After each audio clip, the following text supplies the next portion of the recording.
What's going on, everyone? It's Fuzzy. Welcome back to yet another MLB recap. If this is your first time on the channel, we do this every single day, so don't be afraid to hit that subscribe button, as well as if you're going to any baseball games to end the season, use code Fuzzy on SeatGeek to save yourself 20 bucks off your entire order. Bryce Harper versus Fernando Tatis for the MVP. The race got even crazier because they both went yard yesterday. Shohei Ohtani, he got hit by a pitch, and multiple White Sox personnel were ejected, and Salvador Perez, he ties Johnny Bench for the most home runs ever hit in a single season by a catcher. But did the Royals win? We'll talk about it. Now, first and foremost, I want to talk about the Cubs versus Phillies game, because when you have a score of 7-0, which is exactly what happened with the Cubs, they went up 7-0, and I thought to myself, the Phillies season, this is where it takes a turn for the worse. There's no coming back from this, but I was dead wrong. Andrew McCutchen, he kickstarts the comeback with 2 RBIs. Matt Joyce drives in another on a bases-loaded walk. Odubel drives in one more, and JT Realmuto, he ties it up and makes it 7-7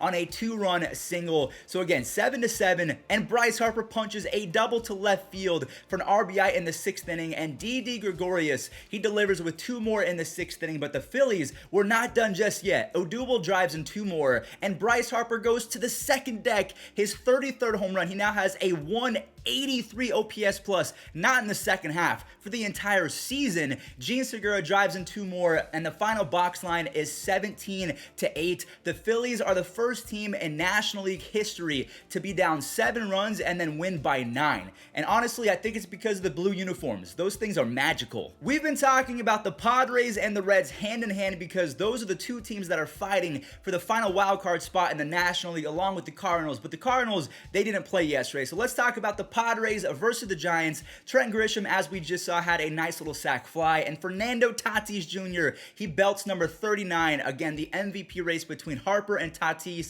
it just got even crazier. Tommy Pham, he drives in 2 RBIs on this double in the 5th inning, and he scores Adam Frazier. Frazier had 3 base hits yesterday, and he's been hitting the ball a whole lot better over the last 2 weeks. Will Myers has an RBI in the 8th as Manny tacks on 2 more before Longoria. Let's talk about him real quick. He has 13 home runs after missing 60-ish games. He has a whopping 153 OPS plus. If he has a solid 4 or 5 next years, we've talked about this before, he has a chance of making the Hall of Fame, but he's quite a few hits away from 2,000. I think that is going to be his benchmark. San Diego is now 6-7 versus the Giants this year, so they're putting up a good fight, but they play the Giants 6 more times over the next 2.5 weeks, so the advantage goes to the Reds because the Reds have an easier schedule. And it didn't really seem easy yesterday because they just barely beat the Pirates. It was 1-0. Jonathan India, he saves a run with his defense in the 2nd inning, and his defense has helped him up to a 3.6 WAR. And speaking of defense, look at Yoshi Tsutsugo, who has been Babe Ruth in the batter's box, and now he's learning how to play right field. Tyler Mahle throws 6 brilliant innings. He does not allow a single earned run, and the Pirates, they return the favor. They shut out the Reds through 6 innings as well. Asdrubal Cabrera, I completely forgot that he was on Cincinnati, but his sac fly is the lone run of the game for both teams. Michael Givens, he pumps up a 98-mile-per-hour fastball for the final out, and the Reds, they're still in the wild card picture along with the Padres. So let's talk about the standings. The Cardinals are still in 2nd place, so like I mentioned, the Padres and the Reds are trying to dethrone them. The Padres are a half game back, the Reds are 1 game back, the Phillies are 2.5 games back, and the Mets, a lot of people are saying their season is over. They're 5 games back. Let's talk about the AL wildcard real quick, because the Orioles were facing off against the Yankees, and my friend, we haven't been able to say that a whole lot in his first month with the Yankees, but over the last 5 games, Joey Gallo has 4 home runs. He is finally heating up. Gio Urshela picks up Jordan Montgomery with the 2nd run of the game, and Monty was electric. 12 strikeouts, only 1 walk.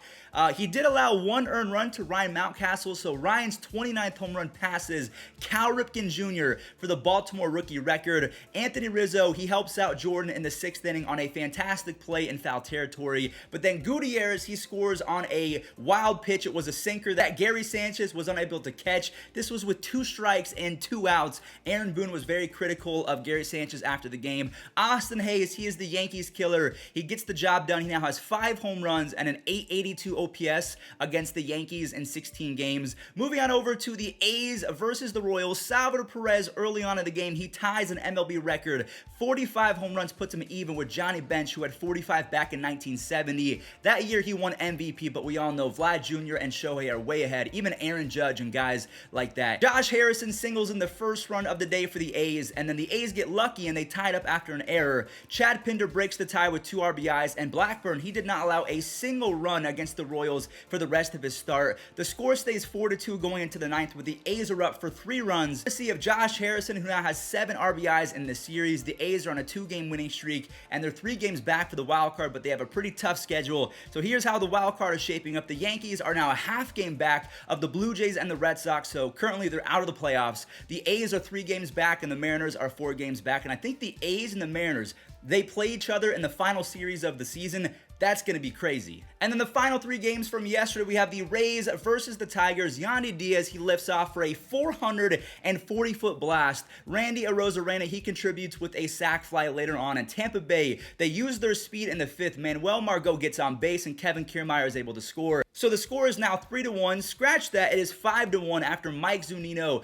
blasts off for his 31st home run. He is batting .203, but he has a 134 OPS plus. And I just want to show that Jeimer Candelario now has 10 home runs in the second half. He has 20 doubles and 3 triples, so 33 extra base hits in 56 games. That is wild. The Rays finish it off and win 5-2. The Astros, they spanked the Rangers yesterday. Carlos Correa, he is stupid talented. A 3-run, 442-foot moonshot. He now has 23 home runs and a 6.3 WAR. The dude is playing out of his mind. He's going to get paid 200 plus, maybe 250 plus $million. So his 4-bagger starts a huge 4th as Bregman drives in 2. Yordan Alvarez rips a double, and then Yuli makes it 7-0. And Luis Garcia was great yet again, tossing 5 innings, only 1 earned run, but Houston wants more. Bregman has a big 4 RBI day. Chas McCormick belts his 12th home run, and Jake Myers, he makes it 12-1 on an RBI double. And then last but not least, the Angels versus the White Sox. There was some drama later on in the game, but first, Luis Rengifo now has 2 home runs and 6 RBIs over his last 5. David Fletcher shows off the leather in the 3rd, and I think it's time to give him a gold glove. He has yet to win one, but he is so good with the glove. Captain Jack Mayfield, he drives in 2 with the bases loaded, and then the White Sox, their defense ensures that all runners score on an error. Jose Rojas, he belts a 2-run shot. Walsh and Mayfield, they make it 9-0. And then Alex Cobb was fantastic. I was completely wrong with this guy because he was so horrible the last 4 or 5 years, but he threw 5 shutout innings. He lowers his FIP to 2.61 because he's only allowing .3 home runs per 9 innings. Those are back to his rookie numbers. I mean, he is sensational this year. Luis Robert has a .348 batting average. He drives in a run, but the game was essentially over until Shohei Ohtani got hit by a pitch in the calf. And apparently the umpires thought it was intentional because I believe 2 White Sox hitters were hit. Tony La Russa, he was not happy, and he actually broke a phone in the dugout. So yeah, Shohei Ohtani, he is loved so much that the umpire said, hey, we're going to protect this guy. You're gone. Tony La Russa was upset. You're gone. And I mean, either way, the Angels won 9-3. So because that is going to do it for the games from yesterday, there weren't very many. Let's talk about the stat leaders around the game of baseball. In terms of batting average, Vladimir Guerrero Jr. is tied with Trey Turner for the league lead at 317. Then you have Yuli and Michael Brantley. Wow, both Astros. And then Juan Soto down there at 314, only 314. He is so bad. If we take a look at the wins, Julio Urias is at 18. Then you have Old Man Jenkins, Adam Wainwright, Garrett Cole, Walker Buehler, and Kevin Gausman. Home runs, you have Salvi and Vlad Jr. at the top, tied at 45. Shohei Ohtani is at 44. And Marcus Semien, who has kind of died off a little bit, he's still having an MVP type season, but he's at 39 home runs. He is tied with Fernando Tatis Jr. ERA, Max Scherzer, is he going to win the Cy Young over the next guy, Corbin Burns, who is sitting at 2.25, or Walker Buehler, who has a 2.32. Then you have Woodruff and Robbie Ray. Salvador Perez is also leading in RBI, so if his batting average was 315, 320, he would be a Triple Crown guy. But then we see Abreu, Teoscar. Teoscar has 103, followed by Devers and Vlad, also tied at 103. Saves, we have Mark Melancon at 37, Liam Hendricks 34, Kenley Jansen at 33, followed by Will Smith and Raisel Iglesias. Will Smith, I'm not gonna lie, has kind of gotten very lucky this season. Hits, Vladdy is 4 ahead of Trey Turner. Then you have Bo Bichette, Whit Merrifield, and Cedric Mullins. Strikeouts, Robbie Ray is leading the pack by 8 over Zach Wheeler. Garrett Cole has 224. Then you have Scherzer and Burns. And then last but not least, stolen bases, Starlin Marte Shohei has 45. The next best is Whit Merrifield at 40, and then it drops off from there. Trey Turner at 29, Cedric Mullins 28, and Miles Straw at 27. All right, everyone, that is going to do it for today's MLB recap. Thank you all so much for watching. If you enjoyed, leave a like and subscribe. Save yourself 20 bucks off on SeatGeek. Use code Fuzzy and enjoy this day in MLB history. A lot happened today. There it goes. Home run number 500.